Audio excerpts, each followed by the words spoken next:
Al pie del Ávila majestuoso, a 920 metros sobre el nivel del mar, en un valle de verde geografía que se abre de este a oeste, surge Caracas, la capital de Venezuela.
And now, our feature presentation. You are watching a master at work. Go get some! Hey, how's it going? My name is Rafael Chacinas. No es el Capitán Rafucho, and join with Zion Zenith, because right now, welcome back to another episode of the Combat Club. Because if you love violence with rules, strategy, discipline, and respect, you're home. Step into the cage, grab your gloves, and enjoy the war. And make sure to subscribe to Capitán Rafucho and Zion Zenith on YouTube. So right now, it's been a whole weekend of greatness and, of course, shockingness for the UFC 325, which is the main event between Charles Oliveira versus Max Holloway for the baddest motherfucking title. And I just wanted to tell you, I just wanted to recap all the action between Charles Oliveira versus Max Holloway. Right now, we have some breaking news, because right now we got for the main card for the UFC 328 in Newark, New Jersey. And of course, I just wanted to tell you for this right now. So I just wanted to tell you this right here is going to be so much epic that it is going to blow up your mind, ladies and gentlemen. So I cannot believe that it's going to happen. So the main event is going to be between Kazma Chiame versus Sean Strickland. It is not a drill. It is official. And of course, for the co-main event, they have Sean Brady versus Joaquin Buckley. Two amazing events on the work on Newark, New Jersey. So right now, let my co-host Zion Zenith prepare for all these incredible stuffs coming up there right now. Yeah, great fights just got announced, and upon the arrival of UFC Freedom 250, we seen the trailer for that at UFC 326, and what a Oh special yeah. night of fights that is gonna be. I know we're gonna get into that, but we have a court to recap. And UFC 326 had its handful of some good fights, some great fights, some underwhelming fights, but we're gonna break it down for you guys today. So thank you guys so much for joining it. What's up, Michaela? Thank you so much for being here, and let's get it Absolutely. going. All right, so right now we can talk about between Charles Oliveira versus Max Holloway because, to be honest, right now, Max Holloway, it looks like Draco Duplessis and Jack Della Maddalena. He was very good enough to descend the soft, and that was very at all because honestly, the first takedown where Charles Oliveira had overhooked to literally just picking on the same game dog was pretty much nuts. Even Christian seeing the difference when they fought the first time, it was like so young, but I thought that's gonna be like a big part of the size difference. Also, there's like a grappling level of difference, but Charles Oliveira big battle several times to get him down. He literally hugged him and piked him for round the one to take it down. You couldn't tell Oliveira they hasted like 10 pounds of Matt's in there. That was like a great performance, but some of the people that they say, oh, that was very warm because they're just hugging. Because if you understand the art of Brazilian Jiu Jitsu, that you might know it. And of course, the grappling and wrestling.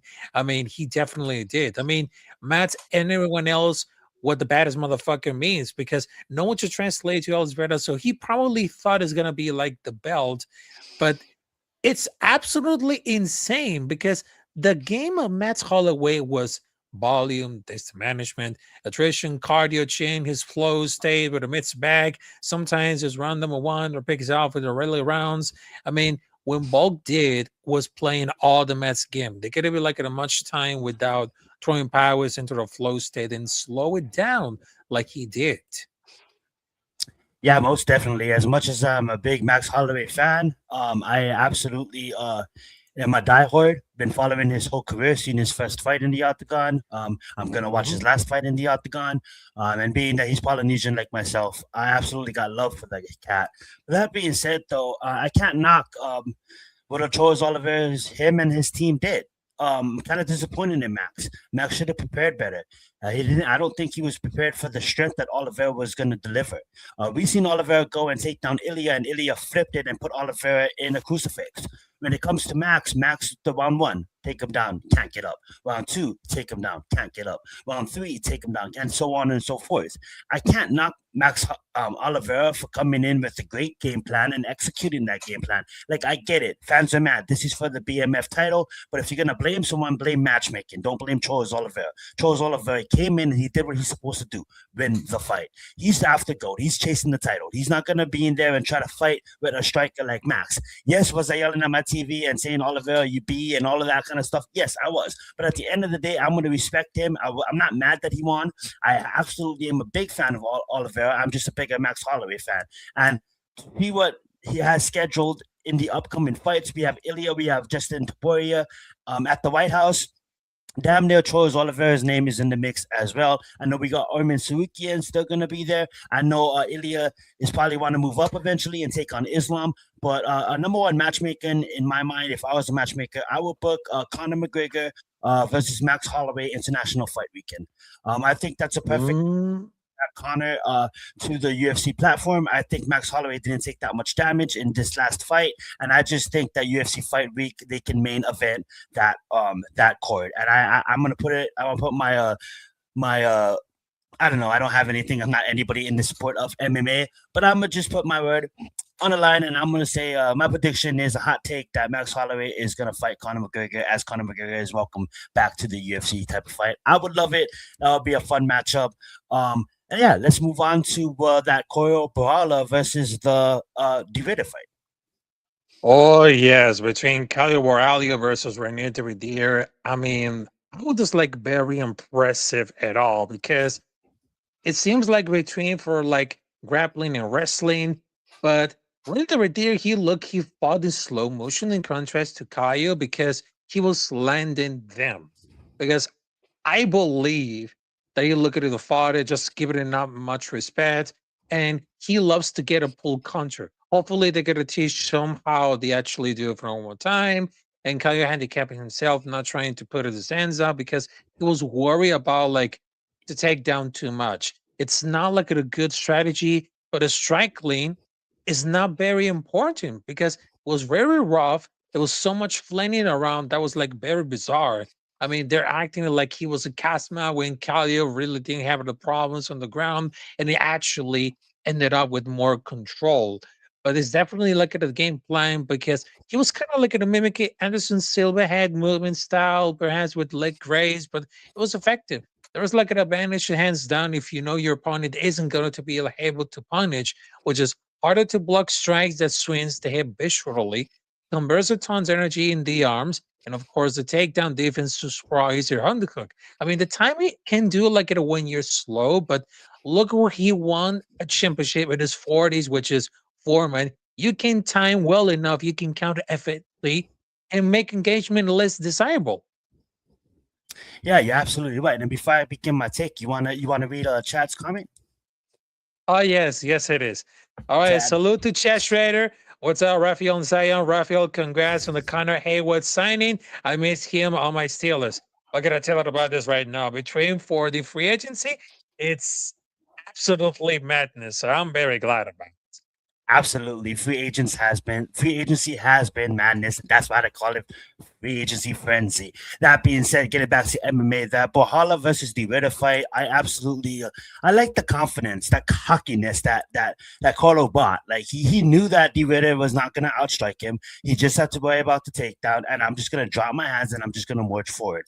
That's the kind of fights I like to see Bohala be in because he has the skills to make it to the top. Yes, he gets tired. Yes, you should always have your hands up. But we've seen some of the best fighters in this sport fight like that and get away with that. And especially when you're fighting against a guy like De Ritter that will clearly knock me out on the feet, but I don't fight MMA and I'm not a professional.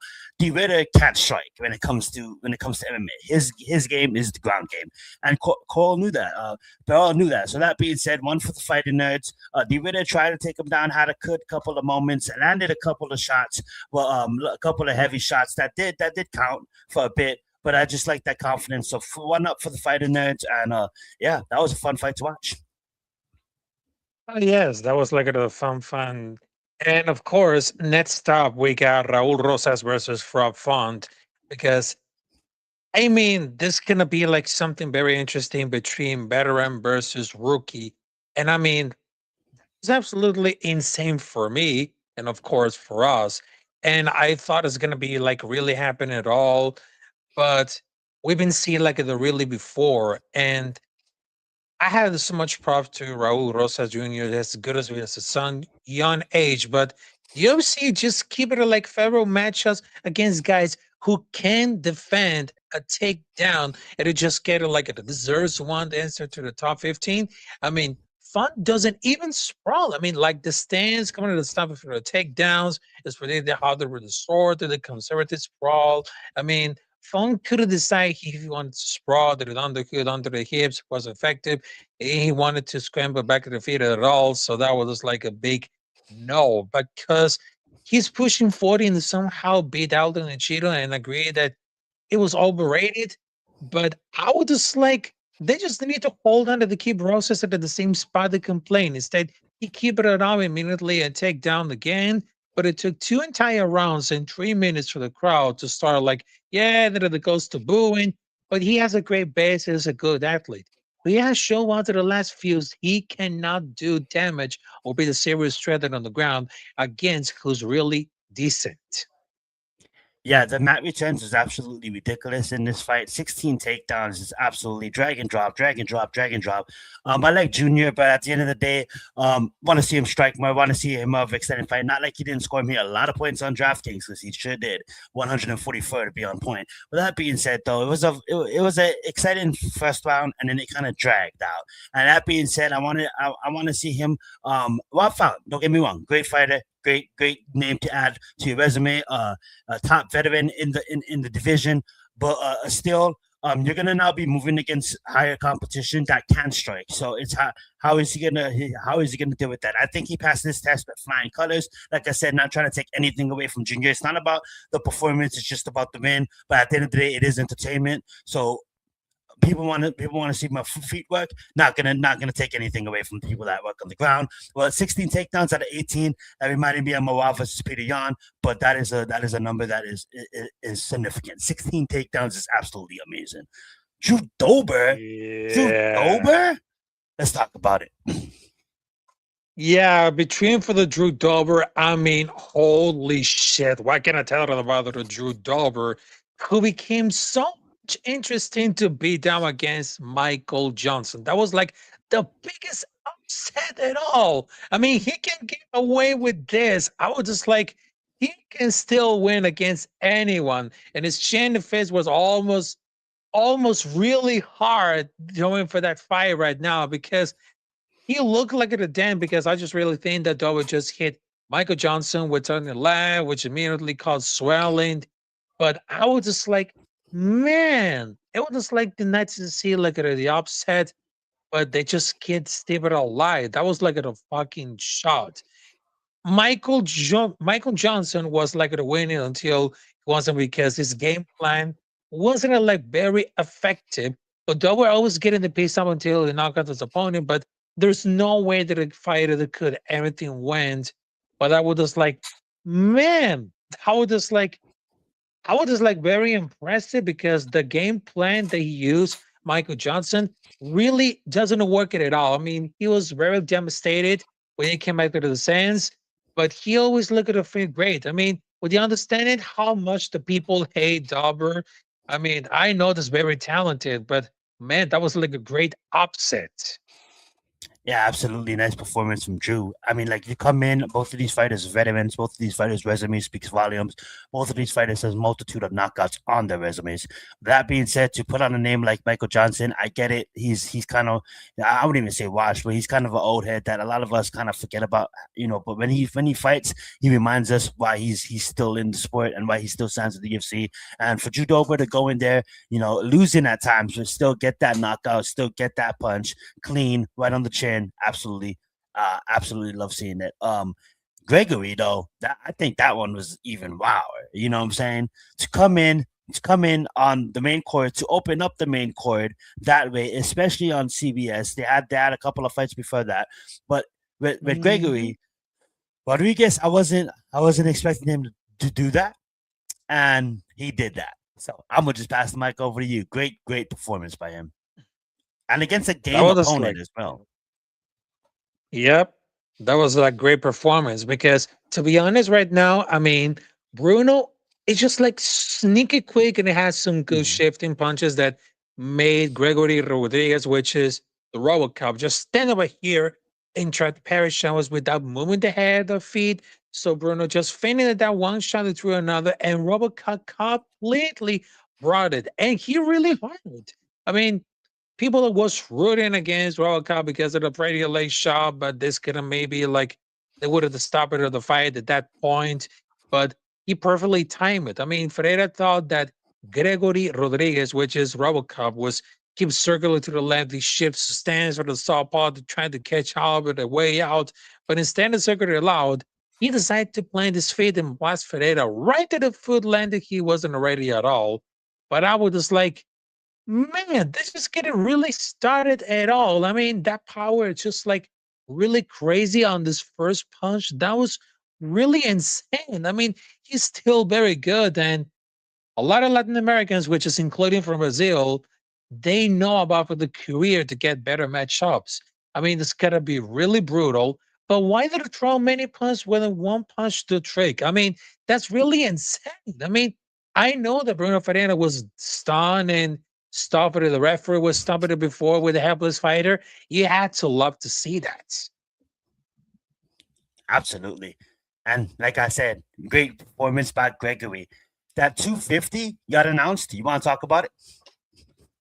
Oh, yes, right. 250. Oh, yes. Between for like the Freedom 250, which is going to be so much interesting. So right now during the UFC 326, which is between Charles Oliveira versus Miles Oliveira, and of course, they just announced it for 6 fights coming up there in Washington, D.C. So first and foremost, they have for the featherweight, Diego Lopez versus Steve Garcia.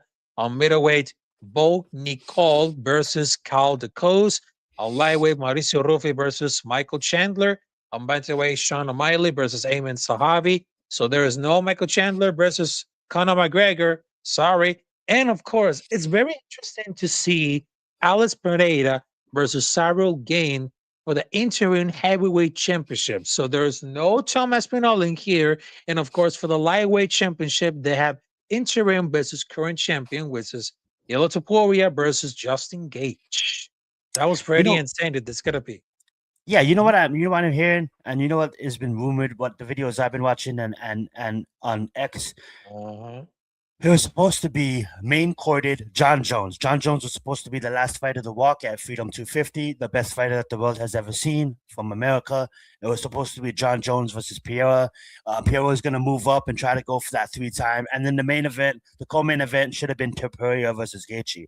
Since the Dana White and I don't know UFC, they probably lowballed the fuck out of John Jones, and he probably that's why he's not on the court, and he's probably wants out of the UFC because that's the only way I can picture this. Because don't get me wrong, I understand that they don't want to wash Uh-huh. everything out. I understand that this court is a good court, borderline good. It's a great court. It's a great court. But at the end of the day, all the hype up to it, it was supposed to be like a big time massive event, and I get it, they don't want to wash out all the other events surrounding it, but I honestly think that the UFC was in talks with John Jones fell out of the talks because they tried to lowball him, and I get it, do their things, that's their brand to run. I have no ties to anybody, so I must still watch the sport because I love this sport and I love the UFC. But I honestly think that's what happened. But get into what we have with Topuria versus Gaethje, Pereira versus Gane, and all the other fighters you mentioned. We could just go down the list as an early preview and just say who do you think we're gonna win. And I'm just gonna say I have both take. I'm just gonna have Garcia beating Lopez. I'm just gonna have a both take right now, and I'm gonna say Garcia is gonna beat Lopez. I'm gonna have Dawkins. I have Dawkins winning against Nickel. I have Ruffi beating Michael Chandler. I have Sean O'Malley beating Zahabi. I have Pierre becoming a 3-time champion, and I have Topuria beating Justin Gaethje. Now, as the fights lead up closer to it, I might keep an eye on Justin Gaethje.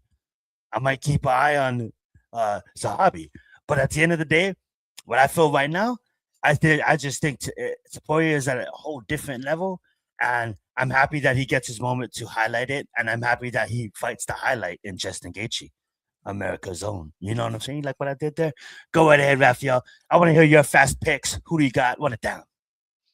Ooh, I would love to see that about this right now because I know there's gonna be so much important at the White House, but there's gonna be like at the high expectations.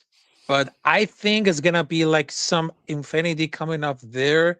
But either why, because I would love to see Alex Pereira could take over for the heavyweight championship because I know that whatever he had to decide it, but I can see like it really ended in all for like domination because I understand between for like the game plan and Alex Pereira is just like very simple, going for the power, the knockout power, and of course the nasty punches he brought it at the end. I was just like, man, this is gonna be really interesting. And of course, it's gonna be like a really difficult to see Ilya Topuria versus Justin Gage because I know Ilya Topuria is very good as a boxer, but Justin Gage, I mean, he brought it at all right now because during for that performance, I mean, there's gonna be it. There's gonna be so much it because they're gonna be absolutely knocking it down because I know it's gonna be like in front of those people, and I understand that Ilya Taporia doesn't think that Justin Gage is gonna be a legend, but he Ilya Taporia is gonna be like a something like good or a bad contender, but it seems like as for the prime, I mean, Justin Gage has been done for any reason at all because I thought that Gage looked slow and over the hill against Patty, but I think the speed definitely will be huge. And there's no doubt that Ilya Topuria has the power to turn the lights on the interesting Justin if he connects because that wouldn't be like the issue because Justin has lost to Madison Charles and nearly beat both easily and never to look at in trouble. But that's why the current stock of the champions will be never to be greater than Jones, Justin Pierre, or Silva because they fought basically whoever they given during the prime rounds because they didn't worry about gaining or losing everything because the old guard is edging it out with the new guard is not getting Yes. enough to make the pass of the old guard. So you just left the division has been full of gatekeepers. The only tiny between for like the lightweight is Arman, but he just managed it every way possible because we've been seeing like during for the last fight on High Brazil, which is a submission match, and he wants against Charles Oliveira because I thought that he's going to pull up into the trigger, but the truth is between for like he really, really cared about for the talent, everything, but before I had to do because there are different weight classes. I mean, take it for like the earliest fight that gets offered. Who gets into the fight with another one? Because the division is very competitive, but matches are kind of like still because they have an old guard, but they're Hall of Famers. They're not Mhm. quite to the losing. But there hasn't been Oliveira, Gage, and Poirier doing laps of the whole division while all the prospects gained virtually on the ground and low, but Kimberly front rode it. But I know between for the speed and of course the grappling, Justin Gage can't be like one of those baddest motherfuckers who take over the title against Ilya Topuria. Absolutely. It it is gonna be a fun matchup. New Gord versus Old Gord is a perfect way to put it. And Justin Gaethje Mhm. just shown why he's still the real deal. He's still the highlight for a reason. And as much as a lot of people is counting him out, I don't think you should really. I think a lot of people forget how good he is. And there's a thing in MMA that we like to call the MMA triangle. That guy beats that guy, but that guy beats that guy, but that guy beats that guy. If Justin Gaethje somehow beats Ilya, that would definitely be a moment for the all time books, and that would be very very exciting to see. But that being said, I think Ilya is just this next generation, man. They grew up watching all these different skills and they originated their own type of fighting style and they mastered, damn near not mastered, but damn near close to Mhm. mastered every aspect of the game. And they're bringing in a more complete fighting style rather than back 20 years ago you could just come in as boxing as your specialist and make it through the ranks a little bit more easier, never ever trying to compare generations. But with this sport developing and all these different things that these young next generation fighters come in with, they are borderline already complete fighters in the aspects of not matured in their fighting ways, but they're coming in with way more talent that they used to in the past. And Ilya ran through the competition, took out legends, left legends in the ring, and now he has another legend to main event on the White House lawn. So that should be a fun fight. Can't wait to watch it. Yeah, that's gonna be like kind of a fun to watch, and of course, between for like all these because in addition because before that because I just wanted to put Yellow Topuria versus Islam Makhachev, Mhm. but it was like a potential opponent before the bout with Gage was finalized because according to Ilya Topuria, he selected Makhachev as a preferential opponent in his present terrace in the movie now for the welterweight title in attempt to become the first ever three division champion in UFC history. But Makhachev informed the officials that injury prevent for him competing. But I know there's gonna be so much like interested at all, but I just wanted to see like it is so much important because if Ilya wins, I mean, that could happen between for Islam Makhachev versus Ilya. I don't know between for like October, November, anything could happen of this right now. But between for like the car for the White House, that could be really important because not only we can see like a lot of Americans coming up there, but also we've been seeing like some of the like Latin American, which is from Brazil, also from well Spain, and of course, well from France, also from well from Canadian, which is I know I understand about it, but there's gonna be so much interesting when it comes to see for the Freedom 250. And this is gonna be like the first time ever on a Sunday. Yeah, it is gonna be on a Sunday, and that is gonna be exciting. Freedom 250. Let's get into the fights this weekend, man. Who do you got in Josh Emmett versus Kevin? I think as much as I like Josh Emmett, as much as I like seeing him fight, I just think the age has kind of caught up with him, being 41 now. He can still go out there and can deliver a performance, but with this one, I'm gonna have to ride, bro. I'm gonna have to take the youth on this one. I'm gonna have to take Kevin. What's your thoughts on it? Ooh, that's gonna be so much interesting right now because, well, for this Saturday, right now they have Lilo Topuria versus Vallejos, but I think this is gonna be so much interesting coming up there. But I think between for the speed coming up there, I think it's gonna be so much really important coming up there. Between for like the grappling and striking, I mean, there's gonna be power versus brawling in the barons. So that's gonna be like the battle. Can Josh Emmett find that knockout punch before Vallejo's let his weapon go? Because they don't think there's gonna be women see like the crazier stuff, and I don't think we're gonna see like much wrestling here. But if we do, it might be the come for Josh Emmett in order to slow down Vallecos out to output of the feed, because that's gonna be like a very simplistic fight to talking about it.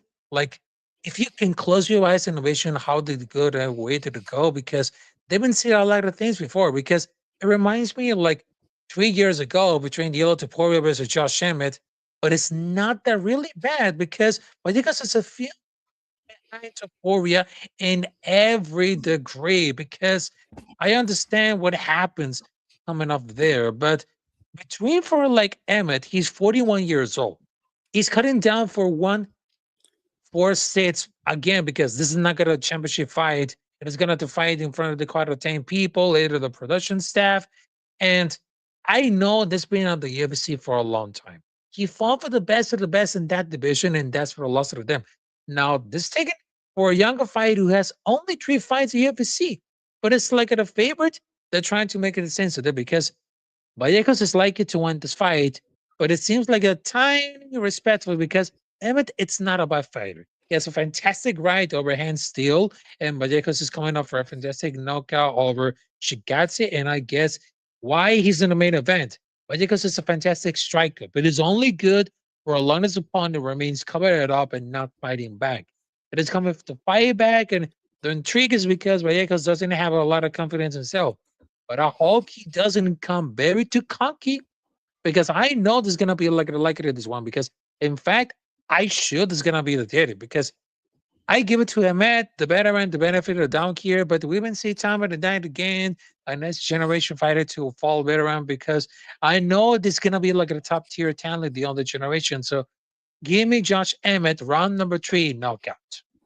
See, I like that because you look at the UFC and it's that they kind of push in this new guy, right, on this old aging fighter. But when you look at the resumes, it's like Josh Emmett should he he fought way tougher competition, like you said. So he should go out there and he should get the finish. Does his body hold up being 41? And that's my question. And when you come in with a guy like Kevin, like you said, he has youth on his side and he has powerful and don't chase it because when you don't chase you chase it against a guy like Josh Emmett and you don't exit when you should exit, your ass is gonna be waking up, being like, "What the fuck happened?" You know what I'm saying? So I love that take. I love that you're taking the veteran, and that's absolutely what I love. Let's get it. Amanda Lumos versus Julian Robinson. Who do you got in this one? Ooh, for Amanda versus Gila Robertson. Now, Mm-hmm. this one for the co-main event, I mean, there's gonna be so much interesting because this is where Lemons should shine. But I expect a success for Lemons to be like a short supply after the first round because Lemons had the power and the skill to set to make a difficult one to Robertson. But I mean, this is Gila Robertson fight. We're not gonna see like a lot of stand-up striking here, but between for wrestling and grappling, Robertson rules to remain because she's a league ahead of Lemons here. Even Marissa after that, for the first round that he take down a 10, definitely stuff and defended by Lemons. They could start to take it a toll of Lemons that he should like Robertson take over. But Robertson might be like the only hope about this week because they're gonna be really excited at all. And it's gonna be something really important, but is one of those fighters. Well, Alama de Lemos, she's one of those fighters who has the skill to be a fantastic fighter, but she don't really use that very well. That is a weird thing. That necessarily how many high caliber fights she's been in, but if you watch her at the fight, she's very quite talented. And Robinson is somebody like historically faded, but now come back to see her as a truly dangerous fighter who has involved gracefully in such a wild division. Now, because of the strength, because she has very special, but she's absolutely dangerous to anyone and everyone, whether it comes to her clinch and grappling game. She's really fantastic.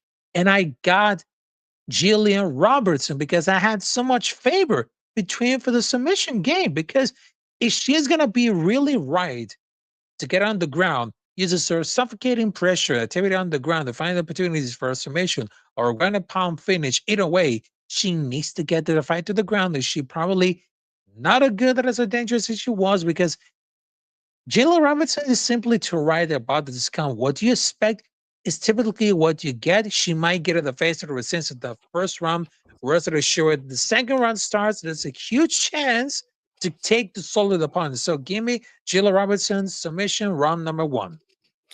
Yeah, I'm gonna have to agree with you. There's a theme going on to this fight night. It's a lot of veterans and a lot of Asian fighters versus a lot of fighters that's streaking and a lot of young guys. And when I look at it, Julian Robinson is not a young; she's a veteran, and she is streaking. So that being said, I just think she goes in there and she absolutely dominates Amanda Lamas. Like Raphael laid it out perfectly. There's nothing left to say really.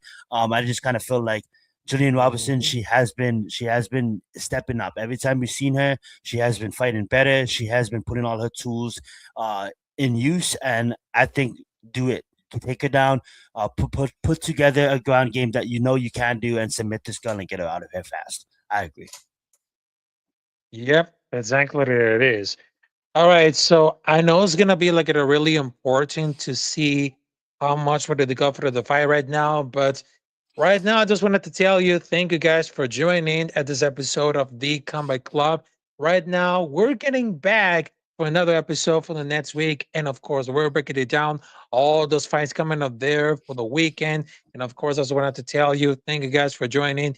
Make sure to subscribe to Capitan Rafucho and my co-host Zion Zenith because we bring Thank the you, guys. thunder. When it comes to mission martial arts, we can talk real war because this is a podcast built for warriors and fight nerds, event previews, pause fight breakdowns, weekend fight cards, everything. Because in this club, we're born to fight anyone, anytime, anyone, because this is the Combat Club. So right now, I just wanted to tell you, thank you guys for joining. And of course, see you there at the next episode. Salute to y'all. And of course, salute to everybody else in the comments right now, Chad, Yes, Michaela. sir. Salute to y'all. And of course, thank you very much. So have a good Let's night, get it. folks. Let's get it.